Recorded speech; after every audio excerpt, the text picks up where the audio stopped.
the north and the south of India, we got in touch with all of these musicians, and I was extremely fortunate that all of them agreed to be a part of it. Indian classical musicians have been the flag bearers of Indian culture all over the world. Yeah. Since I make music which is based on my own sensibilities, my own philosophies, my own thoughts, if people feel very proud or people have got an ego problem about what they do, they're not in love with the art form. In order to purify the environment, you Yeah. have to first purify your mind. When I'm extremely stressed, then I'm thinking about everything that can go wrong. My mind is going in 20 different directions, and I have it very clear in my head that this thing can go wrong, that thing can go wrong, and and this particular equipment can fail, and all of that stuff. And that is how I'm completely on my toes when I go on stage, and I ensure that the concert is absolutely spectacular and it goes off well. Hello I welcome to NTN ABP live. मेरा नाम भावना त्रिपाठी है and इस वक्त हमारे साथ 3-time Grammy winner mister Ricky Kej. Hello and welcome to our channel. First of all congratulations, first of all you have released a new version of a national anthem, if I'm not wrong. Yeah, of course. And which has set some Guinness World Record. Yeah. How was the experience and what's exactly it is?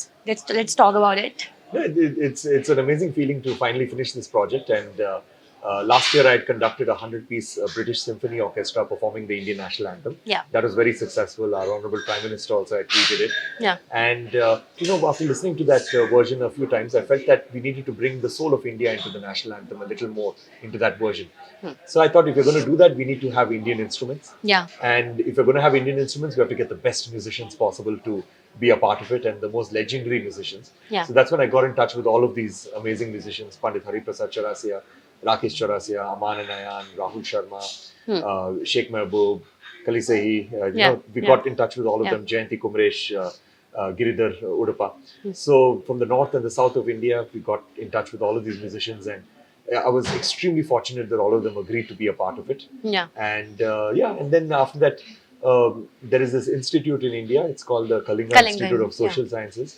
They are an institute which lodges, boards, feeds, educates completely free of cost over 40,000 children from underprivileged communities, tribal communities. Yeah. And I was very inspired by the university, and I decided that okay, I want to give a music lesson to these kids. So I gave a music lesson to 14,000 of these kids.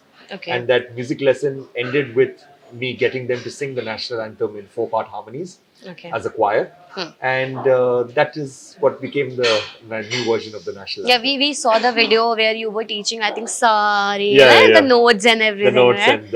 and the rhythms and all of that stuff. Yeah. Ricky, this collaboration is it's inspiring. But do you really think that somewhere Indian classical music is not getting that much attention जो उसे मिलना चाहिए?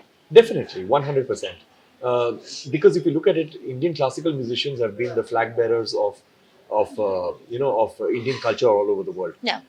If you look at Bollywood music, for example. Yeah.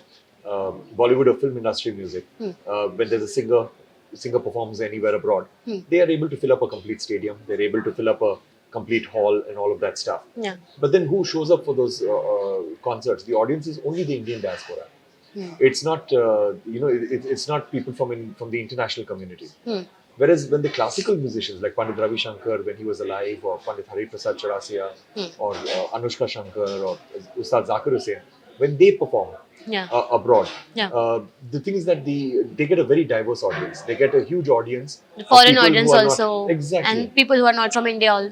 Exactly, and even Indian people. So they get a complete audience, which is quite amazing actually. So because they have broken cultural barriers and they're reaching out to people, whereas we in India are not appreciating our own musicians. Yeah. Whereas people outside of India are appreciating these musicians for playing pure Indian music. They're not even playing fusion music; they're playing pure Indian music, and they're getting appreciated outside. So that is something that is a little sad, but that's also because the film industry has got a huge marketing power, Yeah. And nowadays people only listen to music that comes to them, on Instagram or music. People are not going out and looking for music.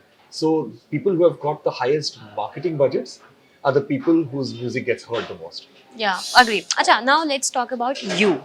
Yeah. So I was reading about you. So now a school kid who was suffering from ADHD, now cut to 3 times Grammy Award Yeah. winner Ricky. How much Ricky has changed? I guess the ADHD has always been there.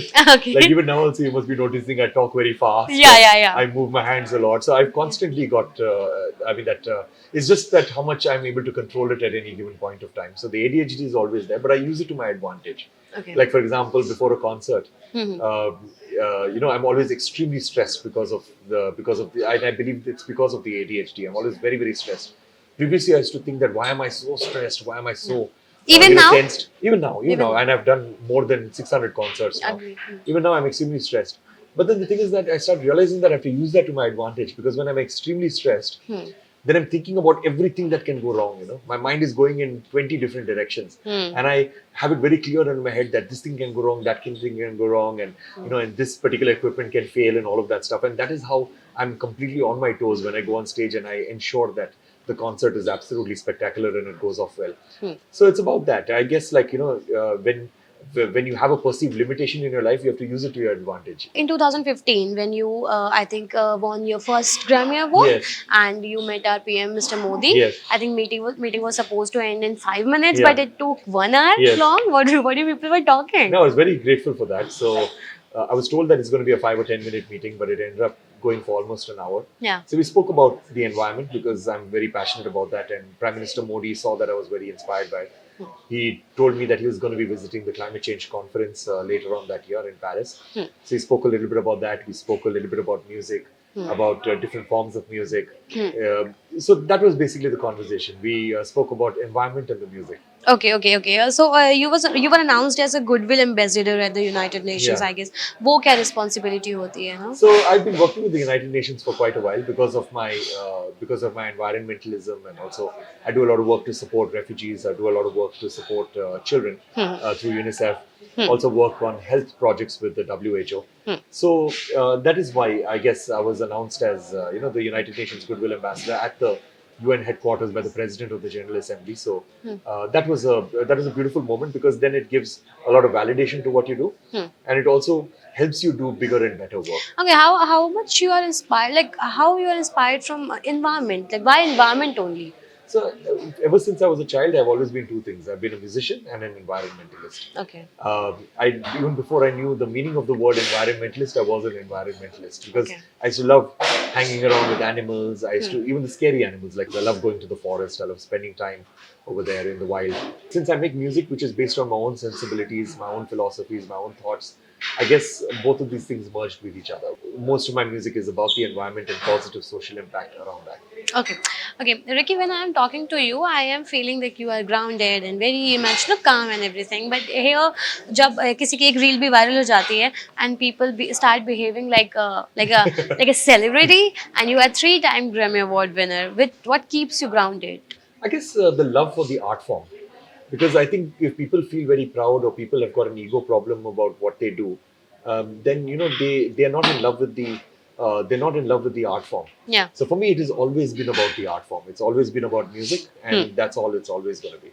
Okay. What's your future projects, if we talk about that? So right now, I guess it's going to be this anthem itself. I'm Yes. concentrating on that. I'm also doing an album on mental wellness. Okay. So that is something that I'm quite passionate about right now, because in Buddhism, it is said that that the imbalances of the environment is a reflection of imbalances of the mind. Okay. And so in order to purify the environment, you Yeah. have to first purify your mind. Mind. So Okay. that's why I'm focusing a little bit upon mental Mental. wellness, because I believe that if we have a happier society and if we have a more satisfied society, then I believe that the environmental destruction will become a little lesser. Agree. Very nice thought, and thank you so much Thank for you so talking to much. us, and thank you for giving your time. Thank you. Thank you guys for watching this video. For exclusive and insightful videos, subscribe to our new channel ABP Live Premium.